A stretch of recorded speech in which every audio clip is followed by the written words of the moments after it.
आज के इस व्याख्यान में आंगन के पार द्वार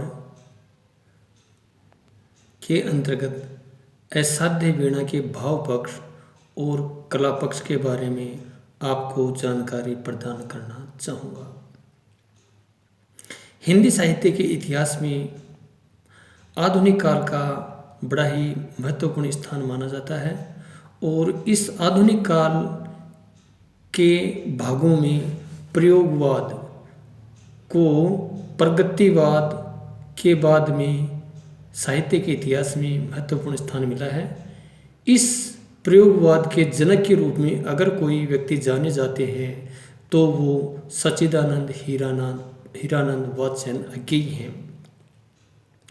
अज्ञेय जी ने तार सप्तकों के माध्यम से अनेक कवियों की रचनाओं को और कविताओं को इसके माध्यम से प्रस्तुत किया और इन्होंने भी अपनी अनेक नई नई रचनाओं का प्रयोग तार सप्तक के माध्यम से किया था और इन्हीं तार सप्तक में हिंदी साहित्य की बहुत सी कविताएं सामने आई थी जो प्रयोगवाद के अंतर्गत थी और छायावाद और प्रगतिवाद से इसको अलग मान सकते हैं। तो इस प्रकार से इन्हीं रचनाओं में आंगन के पार द्वार के अंतर्गत एक रचना असाध्य वीणा का वर्णन आता है, जिसमें इसकी असाध्य वीणा के भाव पक्ष और कला पक्ष को जानने से पहले असाध्य वीणा की ऐतिहासिकता कि इसमें वृत्तांत क्या है इसके बारे में मैं आपको जानकारी प्रदान करना चाहूँगा। असाध्य वीणा एक जापानी कथा पर आधारित है। इसमें किरी नाम के एक विशाल वृक्ष से एक जादूगर वीणा को तैयार करता है। वह वीणा चीन के राजा के पास में पहुंच जाती है और वह राजा चाहता है कि कोई इसे बजाए, लेकिन अंत में वीणाकारों के राजकुमार पावो ने इस वीणा को बजाया और इसी वीणा को बजाने के बाद में इसकी कथा को प्रस्तुत किया गया है, जो एक ऐतिहासिक कथा वस्तु से मान सकते हैं। इसके अंतर्गत भाव पक्ष में असाध्य वीणा को अगर हम देखेंगे तो इसमें इस कविता के माध्यम से हमें 5 विशेषताएं देखने को मिलती हैं जो इसके भाव पक्ष को प्रतिपादित करती हैं। सबसे पहली विशेषता इसकी यह है कि असाध्य वीणा कविता का पहला वैशिष्ट्य इस बात में निहित है कि इस लंबी कविता में एक संक्षिप्त कथानक है। यह कथानक क्रमशः विकसित हुआ है और रचनाकार के मंतव्य को ईमानदारी से उद्घाटित करता प्रतीत होता है। अगर इसी की दूसरी विशेषता देखें तो इसमें वर्णन विस्तार यानी कविता में जगह जगह यानी वर्णनों का बोलबाला है। जैसे इसको पढ़ेंगे और इसको देखेंगे तो हमें कहीं पर तो किरीट तरु का विस्तृत और उदात्त वर्णन है, कहीं पर वीणा का वर्णन है, कहीं राजसभा का वर्णन है, कहीं केश कंबली गुफा गेह द्वारा खोलकर बिछाए गए कंबल का वर्णन है, कहीं साधक द्वारा वीणा पर झुकने और उसके निर्माण से संबंधित स्थितियों का वर्णन है। इतना ही नहीं, इस कविता में वर्णन ही वर्णन है, किंतु सभी वर्णन व्यंजना प्रकर हैं।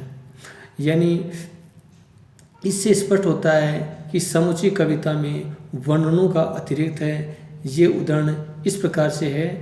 ओ विशाल तरु सत सहस्र पलवन पत जरुनी जिसका नित रूप संवारा, कितनी बरसातों कितनी खदोतों ने आरती उतारी, दिन भोरे कर गए गुंजरित, रातों में झिल्ले ने अनथक मंगल गान सुनाए, सांझ सवेरे अनगिन अनचिन्हे खग कुल की मोद भरी क्रीड़ा काकली, डाली डाली को खपा गई।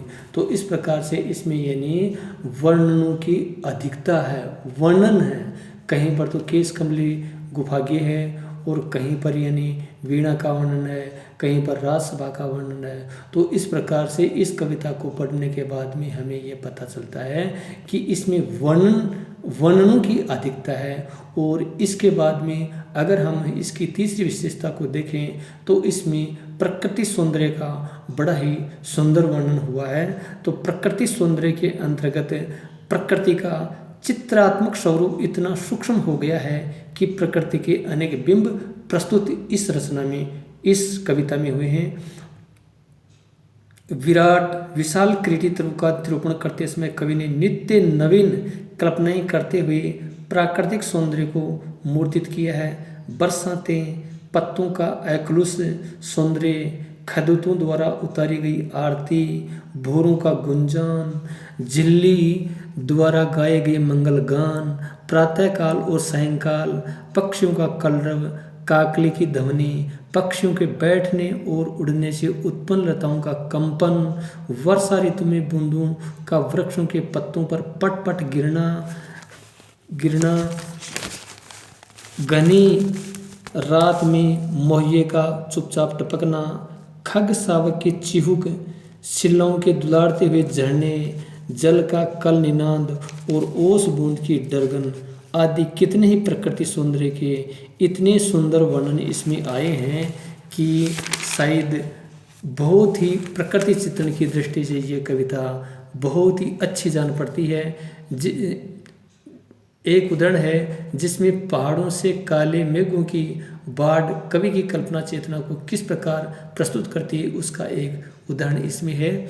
हाँ, मुझे स्मरण है, दूर पहाड़ों से काले मेघों की बाढ़, हाथियों की का मानो चिंगाड़ राहु यूथ, घर घराहट चढ़ती बैया की, रेतीली कगार का गिरना छप छड़ाप, झंझा की फुफकार, तप्त पेड़ों का ररा कर टूट टूट कर गिरना, ओले की कर्री चपत, जमे पाले सी तनी कटारी सी, सूखी घासों की टूटन, ऐसी मिट्टी का स्निग्ध दाम में धीरे धीरे रिसना, हिम तुषार के फाहे धरती के घावों को सहलाते चुपचाप, घाटियों में बढ़ती गिरती चट्टानों की गूंज, कांपती मंद्र गूंज, अन्न गूंज, सांस खोए सी धीरे धीरे नीरव। इस प्रकार से इसमें यानी प्रकृति सौंदर्य का बड़ा ही सुंदर देखने को मिलता है। और अगर इसके बारे में असद्य वीणा को और गहराई से देखें तो हमें इसमें यानी कल्पना की अधिकता को भी देखा जा सकता है कि इस कविता में कवि ने कल्पना विभव का बड़ा ही सुंदर वर्णन किया है कि कल्पनाएं यानी इसको पढ़ने के बाद में ऐसा लगता है कि मानो कवि ने इसमें गागर में सागर भर दिया है। जैसे इसमें इतनी कल्पनाएं हैं कि एक से बढ़कर एक कल्पनाएं हैं। असद्य वीणा में कवि ने केवल दो ही प्रकार की कल्पनाएं की हैं। एक तो वे कल्पनाएं हैं जो विशाल कृतित्व के व्यापक विशुद्ध रूप को प्रस्तुत करती हुई विराट कल्पना विभव को सामने ले आती हैं, और दूसरी वे कल्पनाएं हैं जिनमें सूक्ष्मता है, संवेदना का रसात्मक स्वरूप है और स्थितियों की सूक्ष्म से परिधि की पूरी व्यापकता से अभिव्यक्ति दे दी गई है। वीणा के झंझनाने से उपस्थित लोग उसकी ध्वनि के जो जो अर्थ लगाते हैं उनमें अन्य अर्थों में कल्पना का यथार्थ किंतु विविधात्मक रूप देखने को मिलता है। कहने का तात्पर्य यह है कि कोई भी प्रसंग और कविता का संपूर्ण कथानक कवि की रचनात्मक कौशलता से युक्त है और ये कौशल कल्पना द्वारा ही उत्पन्न हुआ है। तो इस प्रकार से इस रचना में कल्पना भी बहुत ही अच्छी तरह से संजोई हुई है। अब जैसे हमने इसका भाषा पक्ष, इसका भाव पक्ष देखा, उसी प्रकार से असद्य वीणा का अगर कला पक्ष देखें तो कला पक्ष के अंतर्गत भाषा है, भाषा के बाद में अलंकार हैं और अलंकारों के बाद में बिंब विधान है। तो सबसे पहले हम असद्य वीणा की भाषा को देखेंगे तो असद्य वीणा कविता का अगर गहराई से अध्ययन करें तो हमें पता चलता है कि इसमें दो प्रकार के शब्दों का आधिक्य है। एक तो परिष्कृत अर्थात मंजी हुई भाषा है और दूसरी इसकी बोलचाल की भाषा है। तो दोनों ही भाषाएं यानी अपने रूप में प्रस्फुटित हुई हैं। कहीं कहीं तो पूरे के पूरे वर्णन में इतने संस्कृतनिष्ठ शब्द आ गए हैं कि उसको देख करके यह लगता है कि ये रचना किसी हिंदी कवि की हो ही नहीं सकती। इसी प्रकार से परिष्कृत और संस्कृत शब्दावली के कुछ अगर इसमें उदाहरण देखें तो हमें पता चलता है कि इसमें कृत, कृत्य, असाध्य, प्रियबंध, गिरिप्रांतर, मंत्रपूत, हिमशिखर, पराभूत, निबड़, अभिमंत्रित, अस्पर्श, स्वरसिद्ध, प्रतीक्षमाण, प्रियत्सुक, अक्षम, अंतस, वृंदगात, खदोत, एकालाप, नानाविध और तंद्रालस आदि यानी परिष्कृत और मंजे हुए शब्द हैं। और इसी प्रकार से आम जन की बोलचाल की भाषा का भी इसमें कई शब्दों को स्थान मिला है, जैसे कि पटपट, टपकना, चिहुक, दुलरना, ढोलक, थाप, फुरकन, सरसर, फुफकार, अर्राकर, कर्री, चपत, सिहिरन, कंपकंपी, बटिया, तिरोरी, खनक, चमरुंधे, कुलिया, मेड़, बटुली और सौंधी खुशबू आदि इसी प्रकार के शब्द हैं। कहने का अभिप्राय यह है कि कविता में प्रयुक्त भाषा परिस्थिति, प्रसंग और वर्ण्य विषय के अनुकूल अपना रूप बदलती हुई सामने आई है। सामान्यतः अज्ञेय जी ने अपनी भाषा में मुहावरों का प्रयोग भी किया है, किंतु इस कविता में वे नहीं हैं। हाँ, भाषा की लाक्षणिकता इस कविता में अवश्य देखने को मिलती है। शैली की दृष्टि से अगर असाध्य वीणा को देखें तो मैंने इसके भाव पक्ष के अंतर्गत आपको कल्पना के बारे में बताया था। तो इसमें यानी वर्णनात्मक शैली यानी असाध्य वीणा में जगह जगह वर्णनों की अधिकता है। तो इस प्रकार से जब इसको देखेंगे तो इसमें वर्णनों का आधिक्य बहुत ज़्यादा मात्रा में मिलता है। तो इस प्रकार से असाध्य वीणा की अगर शैली को देखें तो इसमें वर्णनात्मक शैली का पूरा प्रयोग हुआ है। और इस असाध्य वीणा के कलापक्ष के अंतर्गत अगर इसमें अलंकारों को देखा जाए तो इसमें सबसे पहले उपमा है, रूपक है, उत्प्रेक्षा है और मानविकीकरण अलंकारों का सबसे ज़्यादा प्रयोग हुआ है। एक उपमा का प्रयोग है जिसमें जमे पाले सी तनी कटारी सी सूखी घासों की टूटन, यानी सी अगर इसमें जैसे काव्य शास्त्र के नियमों में उपमा के बारे में कहा जाता है कि जिन पदों में सा, से, सी, सम, समान, तुल्य आदि शब्दों का प्रयोग होता है तो हमें यह मानना चाहिए कि इन पंक्तियों में उपमा अलंकार है। तो इसमें उपमा अलंकार का तो है ही है। उत्प्रेक्षा अलंकार का एक सुंदर उदाहरण मैं बताना चाहूँगा। दूर पहाड़ों से काले मेघों की बाढ़, हाथियों का मानो चिंधाड़ रहा हो युद्ध। तो इस प्रकार से इसमें अलंकार और भी मिल सकते हैं, लेकिन ज़्यादा प्रधानता उपमा है, उत्प्रेक्षा है, रूपक है और मानवीकरण अलंकार ही इसमें ज़्यादा देखने को मिलते हैं। और तीसरा अगर इसमें देखें तो बिंब विधान या बिंबों का प्रयोग।